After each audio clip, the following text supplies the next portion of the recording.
আমি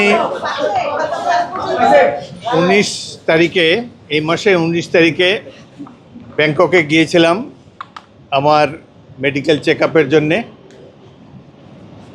গতকাল আমার মেডিকেল চেক আপ শেষ হয়েছে, সেই কারণে আমি দেশে চলে এসেছি। আপাতত এর বেশি কিছু বলার নাই। সবাইকে ধন্যবাদ।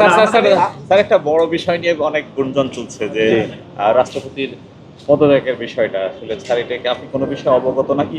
আর আরেকটু সঙ্গে যেটা জানতে চাই, যদি উনি করে থাকেন সেই ক্ষেত্রে প্রসেসটা কি? আমি দেশের বাইরে ছিলাম, সুতরাং এখানে কে পদত্যাগ করলো কি করলো আমার কিছুই জানা নেই। এখন হয়তো জানতে পাবো, মানে উনি জানি না।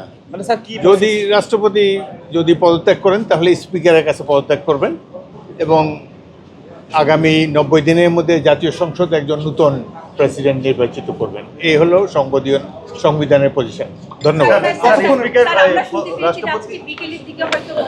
আপনারা যেরকম শুনেছেন আমি সেরকমই শুনেছি। তিনি পদত্যাগ করলে সেই অনুযায়ী তারপর যে ভ্যাকুয়ামটা থাকে সেই জায়গাতে আপনি, এটা তো অনুমান নির্ভর প্রশ্ন, সুতরাং উনি কি করবেন না করবেন আমি জানি না। রাষ্ট্রপতি দেশের প্রথম ব্যক্তি। আসার কথা ছিল 26 তারিখে। স্যার, আপনার ফেরার কথা ছিল 26 তারিখে, কিন্তু আপনি 2 দিন আগে। আমার একটু ব্যক্তিগত কাজ আছে। রাষ্ট্রপতি পদত্যাগ করলে আমার মেডিকেল চেক আপ যেহেতু শেষ হয়েছে সেই জন্যই আমি এসেছি। রাষ্ট্রপতি পদত্যাগ করলে তো পরবর্তী দায়িত্ব আপনার উপরই পড়বে সংবিধান অনুযায়ী।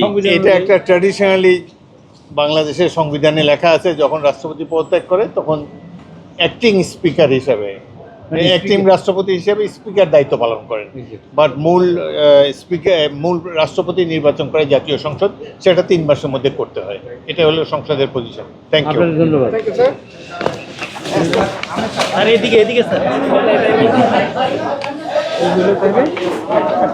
ভাই বুমগুলা নেন, বুমগুলা।